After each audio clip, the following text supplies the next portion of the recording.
Narendra Modi has got the bulls out in full force, and they have been firmly in charge of the Lal Street since his decisive victory late last month. And now the Prime Minister and his men want the party to continue for Indian equities. No stone is left unturned to woo investors back to the street. With that in mind, market regulator SEBI announced a slew of measures to boost primary markets and push retail participation, a big push for IPOs to begin with. The regulator has decided that an IPO will have a minimum 25% stake sale or a size of 400 crores.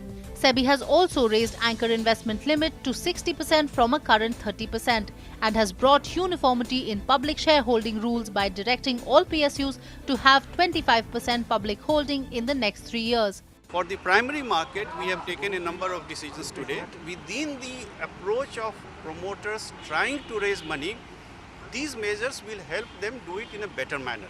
The government currently holds 75% stake in 36 PSUs, and this could mean more for the government to divest. SEBI believes that all the rules for the market should be neutral to the promoter. This minimum public shareholding requirement, which was 25% for private promoters, but only 10% for government as a promoter, that we have agreed today that will be removed and it will be made uniform. Markets are on a turbocharge, FIIs are upbeat, but retail participation is still anemic. And that's perhaps why Capital Markets Regulator wants a minimum 10% issue be reserved for retail investors via OFS. SEBI has also facilitated residual stake sale in companies like Hindustan Zinc and Balco by allowing non-promoters with over 10% stake to sell via OFS.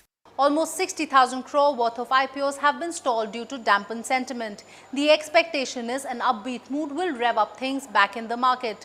But the big challenge for the government and the market regulator SEBI is how to bring the retail investor back on board, who's so far given the Lal Street a miss. Ruchi Bhatia, ET Now, New Delhi.